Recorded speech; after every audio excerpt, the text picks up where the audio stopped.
मैं साई सूर्य नेत्र सेवा में काम करता हूँ, सीनियर ऑप्टोमेट्रिस्ट के पोस्ट पे हूँ। जी हाँ।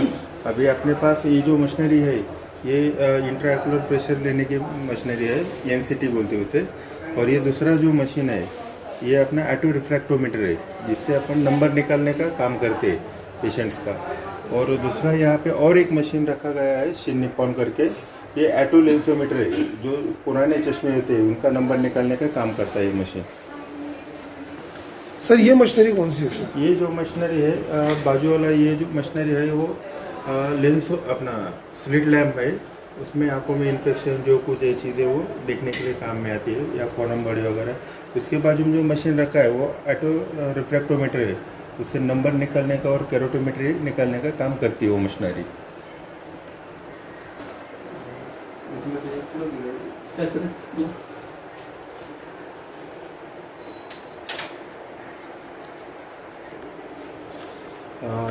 ये भी स्लिट लैम्प है, और यहाँ पे फंडोस्कोपी वगैरह और एग्जामिनेशन करते हैं यहाँ पे। ये ओके।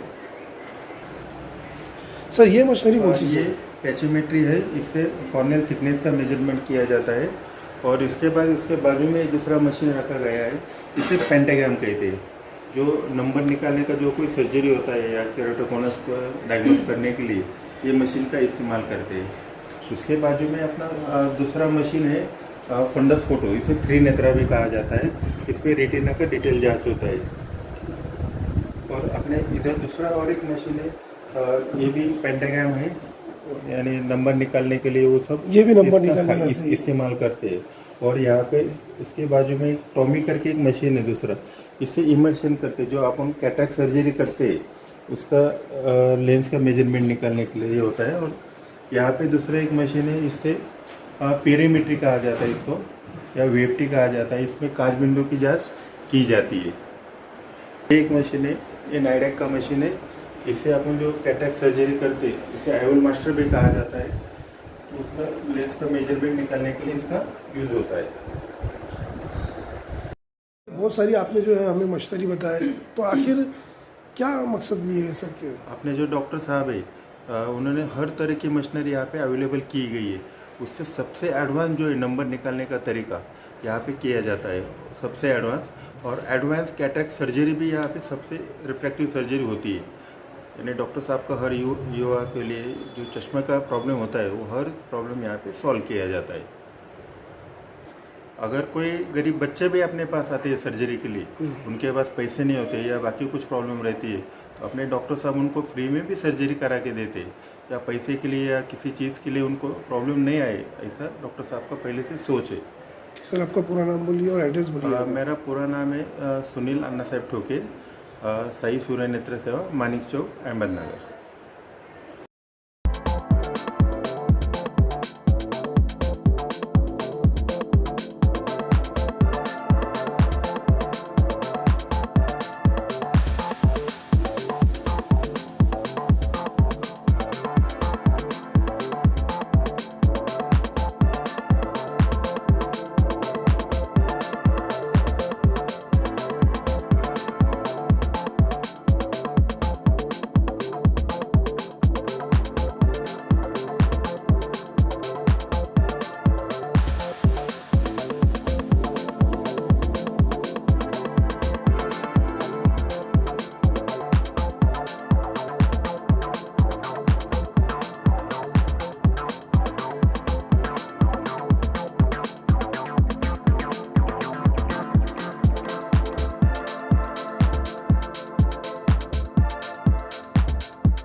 जब ऑपरेशन हो रहा था आपका तो आपको तकलीफ हुई क्या? नहीं नहीं, तब नहीं हुई तकलीफ। उनका मतलब जो भी है ना, वो टेक्निक बहुत अच्छी है, तो वो टाइम पे कुछ भी ऐसा कुछ ही हर्ट नहीं हुआ मेरे को। अच्छा था, सब अच्छा था। क्या तकलीफ थी आपको आंखों की?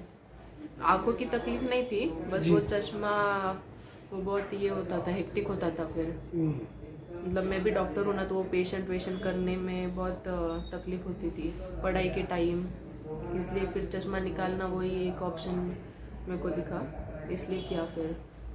आपको अभी कैसा फील हो रहा है? अच्छा है? हाँ। ऐसा कुछ लगा नहीं आपको? तकलीफ जरा भी नजर नहीं आई? नहीं नहीं, मतलब ऐसा ऑपरेशन किया ऐसा कुछ लगा ही नहीं कि कुछ ऑपरेशन था, ऐसा कुछ हुआ ही नहीं। 2-3 मिनट में सब हो गया। अच्छा, 2-3 मिनट के अंदर हो गया? हाँ। आपका नाम बोलिए। नम्रता नीलंगे।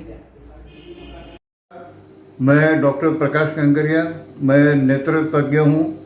अहमदनगर में साई सूर्य नेत्र सेवा, ये संस्था का मैं चेयरमैन हूँ, और हमारा पूना में भी एशियन आई हॉस्पिटल के नाम से हॉस्पिटल है। मैं महाराष्ट्र ऑप्थेल्मिक सोसाइटी का पास्ट प्रेसिडेंट हूँ, और रिफ्रैक्टिव सोसाइटी इंडिया, ये नेशनल सोसाइटी का मैं फाउंडर प्रेसिडेंट हूँ।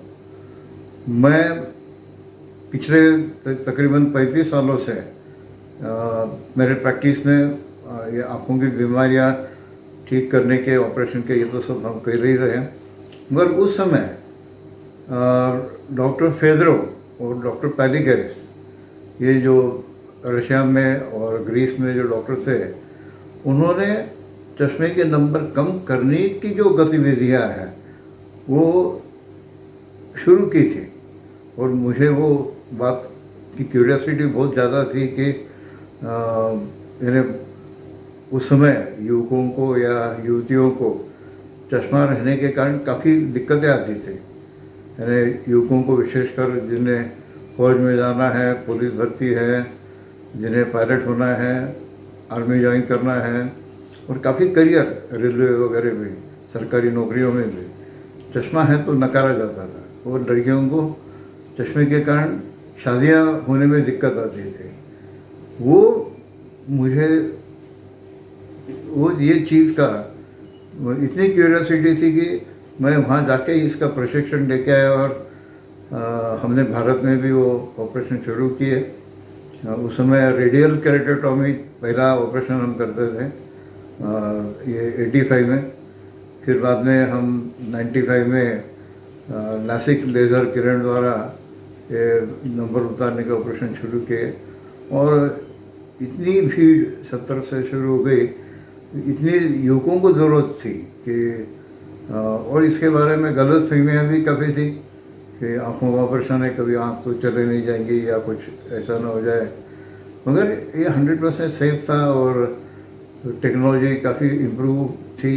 लेज़र किरणों का उपयोग होने के कारण इसमें सेफ्टी काफ़ी बढ़ गई, और एक्यूरेसी भी काफ़ी आ गई। तो अभी हम -0.5 से लेके -32 नंबर तक हम अभी चश्मे का नंबर जो है उसको उतार सकते हैं, और आपको आश्चर्य लगेगा कि अभी +18 तक भी ये चश्मे का नंबर उतार सकते हैं। इसके कारण ये बात की खुशी है कि हम ये जानबूझ के हम पिछले 30-32 सालों से हम शिविर भी लेते हैं कि ये टेक्नोलॉजी का फ़ायदा जनता को हो, कम से कम खर्चे में ये जो है टेक्नोलॉजी लोगों तक पहुँचे, और युवकों को जिनको उनके लाइफ में अपॉर्चुनिटी जो गई है वो उनको फिर से मिले, और उनकी ज़िंदगी खुशियों में भर जाए। इसलिए ये बाकी तो ऑपरेशन तो हम करते हैं, मगर ये टेक्नोलॉजी के लिए हम ज़्यादा जाने जाते हैं, क्योंकि भारत में ये टेक्नोलॉजी का उपयोग करने वाले पहले हम थे। सर कहाँ से लोग आपके पास ऑपरेशन कराने के लिए आते हैं सर? नहीं, पूरे भारत से आते हैं। पूरे भारत से आते और हैं? पहले आश्चर्य लगेंगे आपको, जब शुरू किया था हमने तब ये टेक्नोलॉजी इतनी रेयर थी कि एनआरआई ज़्यादातर गुजरात के है या इधर के है, मगर लंदन से वगैरह भी वहाँ से भारत में आते थे, अहमदनगर आते थे, ऑपरेशन करवा के फिर से गुजरात में हफ्ता भर रुकते थे, दिखा के फिर जाते थे। ऐसे भी कुछ पेशेंट थे। ऑपरेशन के बाद कितने दिन के बाद सर उनको कुछ परहेज रहता होगा या फिर? नहीं, ऐसा तो हम बोलते हैं कि थर्ड डे यू कैन, तुम्हारे काम कर सकते हो तीसरे दिन। तीसरे दिन? हाँ, और यदि आप पीसी पे हो, कंप्यूटर पे, तो फिर 5-6 दिन या एक हफ्ता पकड़ो, क्योंकि वो स्क्रीन में ये होता है ना, ग्लो होता है। मगर जो घर के काम है, यानी कुकिंग है, घर में के काम है, पड़ोस अड़ोस जाना है, अपने ऐसा जो बोलते हैं आपका यदि बिजनेस है, दुकानदारी है, दुकानदार बैठ सकते हैं दुकान में। अक्सर देखा गया सर, जो यंग पीढ़ी है सर, अक्सर देखो मोबाइल में लगी हुई रहती है, इसलिए आंखों पे बहुत उन्हें फ़र्क पड़ता है। तो उनको भी ऐसा कुछ शिकायत होती है कि सर ये ज़्यादा देखने से? उसका भी आपने करेगा ऐसे बच्चों का सर? नहीं, होती है ना। अभी देखो, जहाँ तक आपको ये मालूम पड़ेगा कि मुझे याद है कि मेरे बचपन में पूरे स्कूल में 4 या 5 लोगों को ही चश्मे होते थे। अभी एक क्लास में 10-12 लोगों को चश्मे हैं। तो देखो, अभी ये प्रमाण जो है मोबाइल ज़्यादा यूज हो मोबाइल के कारण, या टीवी बोलो, स्क्रीन बोलो, मोबाइल बोलो, इसके कारण क्या हो गया कि जो डेवलपमेंट का जो एज है, पहले 6 साल का जो एज पीरियड है, ये ज़्यादा नाजुक होता है। उसमें यदि अतिरिक्त तनाव आँखों के ऊपर आ गया तो फिर उसको चश्मे में कन्वर्ट हो जाते हैं। और ये बच्चों को आपको आश्चर्य लगेगा कि 10-10, 12-12 नंबर के चश्मे लग रहे थे। कम उम्र में बहुत बड़े नंबर लगना, ये बहुत बड़ी दिक्कत की बात आ रही है। तो और वजह यही है सर, ये जनरेशन की आगे की हालत क्या होंगी आप देखिए। सर कई दूर से लोग आते हैं और उनके पास अगर कुछ पैसे का मसला रहता है तो क्या आप उनका इलाज सर कुछ डिस्काउंट में बोला? हाँ, करते हैं ना। ऐसे आखिर भगवान ने ये कला दी है, वो इसलिए दी है कि मानवता का कोई भला हो। हाँ ठीक है, अब ये गाड़ी तो चलाना पड़ता है, मगर किसी को तो कुछ दिक्कत है पैसे की, कोई उसके पास उतने पैसे ना हो, तो भी यहाँ नाइलाज होकर कभी कोई गया नहीं। यानी जो भी है उसको इलाज मिलता ही है, और पैसे के कारण कोई गया यहाँ से वापस, ऐसा कभी होता है। सर आपने नीचे भी सर्वे करा, एक से एक टेक्नोलॉजी वाली मशीन है सर आपके मशीनरी, कहना चाहेंगे इसके बारे में सर कुछ? नहीं, मशीनें अभी देखो, आँखों में लेज़र किरणों का उपयोग जब से आया है, तकरीबन 92-93 से, तब से मशीनें क्यों बढ़ गई है? क्योंकि उसमें उतना प्रिसीजन आ गया, एक्यूरेसी आ गई। क्योंकि लेज़र का जो है एक्यूरेसी, ये 1 माइक्रोन यानी अभी आप 1 मिलीमीटर का 1000वां हिस्सा, यानी लेज़र किरण से 1 माइक्रोन का तुम छेद ले सकते हो। यानी इतनी एक्यूरेसी अभी इसमें आई है, तो उतने ही एक्यूरेट तुमको ये सब मशीनें लगती है आइडेंटिफाई करने के लिए और सब करने के लिए। सर मेरा एक आखिरी सवाल है, हमने नीचे सर्वे करते हुए देखा और ऊपर भी देखा कि कुछ फोटोज हमने देखा आपके साथ में आपको अवार्ड मिला है, तो सर कब मिला है और किसके हाथ से मिला और क्यों मिला सर, इसकी दर्शकों को बताइए। अवार्ड का छोड़ दो जी, कि जो पेशेंट आते हैं और मुस्कुरा के जाते हैं जी, वही सबसे बड़ा अवार्ड है। बाकी अवार्ड ठीक है, वो कुछ मुझे उसके बारे में कुछ ऐसा ठीक है। सर हमारे दर्शकों को यहाँ का एड्रेस बता दीजिए एक बार, अगर पता। देखिए, अहमदनगर बहुत छोटा गांव है। आप खाली कांकरिया हॉस्पिटल भी बोल दिए तो भी लोग आपको छोड़ देंगे। हैं डॉक्टर प्रकाश कांकरिया, साई सूर्य नेत्र सेवा, मानिक चौक, अहमदनगर, ये समझो एड्रेस हो गया। और सिटी पुलिस स्टेशन के सामने समझो। हमारा एक सवाल रहेगा सर, आपकी ब्रांच औरंगाबाद में ऐसा इरादा है क्या खोलने का सर आपका? ऐसे तो आपने कहा कि पुणे में भी एक ब्रांच है, औरंगाबाद के लोग भी कहना चाह रहे कि एक औरंगाबाद में ब्रांच होना चाहिए है सर। है अभी हमारे मन में भी विचार है, और आपने पूछा है तो 100% लोगों की चाहत है तो एक ब्रांच औरंगाबाद में भी खोल देंगे। Thank you sir. Thank you.